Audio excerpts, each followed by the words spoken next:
الحمد لله رب العالمين۔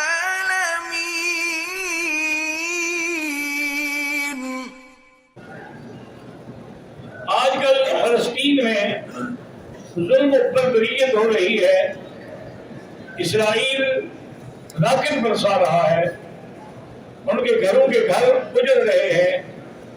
دعا کرو اللہ ان مظلوموں کی مدد فرمائے اور اللہ مسلمانوں کو توفیق دے کے ان کی مدد کرے۔ میرا نام امجد علی ہے، میرا ایک رشتہ دار جیل میں ہے، اللہ آزادی عطا فرمائے۔ میری 5 بیٹی ہے، بیٹا کوئی نہیں ہے۔ ایک بیٹی کو ہر 15 دن میں خون لگاتے ہیں، تھیلیسیمیا کی بیماری ہے، اللہ شفا عطا فرمائے۔ سعودی ایئرلائن سے سفر کیا، جہاز کے عملے نے نماز کے ٹائم پر جگہ پوچھی تو انکار کیا۔ میں نے سیٹ پر ہی نماز پڑھی، ہو جائے گی انشاءاللہ ہو جائے گی۔ ویسے میں یہ بات مانتا نہیں ہوں، اس لیے کہ سعودی ایئرلائن کے ہر جہاز میں باقاعدہ مسجد بنی ہوئی ہے، وہاں جا کے آپ جماعت سے نماز پڑھیں، تو کیسے منع کر سکتے ہیں؟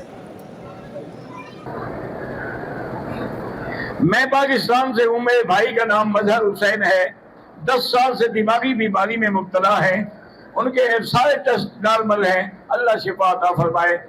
ان کو بھی زمزم پلائیں، اور جب زمزم ختم ہو جائے تو عام پانی پر 7 دفعہ فاتحہ پڑھ کے پھونک کے پلایا کریں۔ لڑکیاں سکوٹر یا گاڑی چلا سکتی ہیں اور مردوں کو چلا رہی ہیں، تو سکوٹر اور گاڑیاں تو سکوٹر گاڑی تو بھائی لوہے کی بنی ہوئی ہے، کیوں نہیں چلا سکتی؟ تو مردوں کو چلا رہی ہیں، کوئی منع نہیں، احتیاط یہی ہے کہ نہ چلائیں، کیونکہ خدا نہ خواستہ گر جائے، حادثہ ہو جائے، ایکسیڈنٹ ہو جائے تو کس حالت میں پڑی ہو۔ اور پھر بے پردگی ہے، آج کل تو فیشن ہو گیا نا۔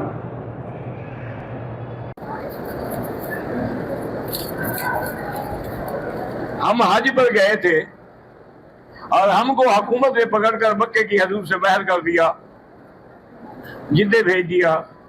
بہرحال کوئی صورت بھی ہو تو آپ لوگوں پر ایک دم ہے، کیونکہ قرآن پاک یہی کہتا ہے کہ تم فمستیسر من الہدی، کہ اگر تمہیں روک دیا جائے تو لازمی قربانی دینی ہو، اور وہ بھی حدود حرم میں دینی ہو۔ اب اگر پیسے نہیں ہیں، جب اللہ دے دے کر دیں۔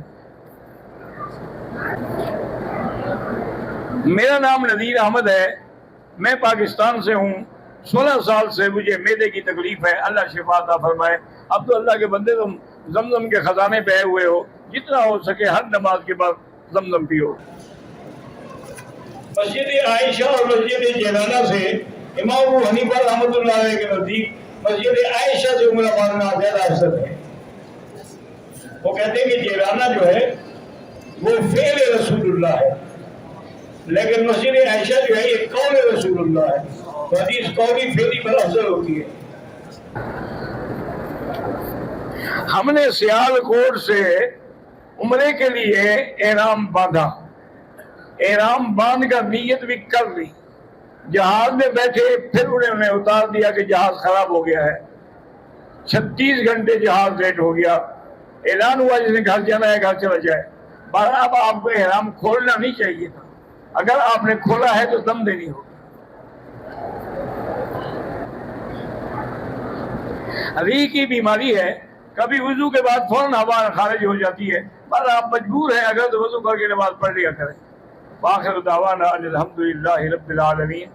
اللہم صلی علی سیدنا محمد وعلی آل سیدنا محمد کما صلیت علی ابراہیم وعلی آل ابراہیم فی العالمین انک حمید مجید۔ اللہم انت ربی لا الہ الا انت الاحد الصمد الفرد الذی لم یلد ولم یولد ولم یکن له کفوا احد۔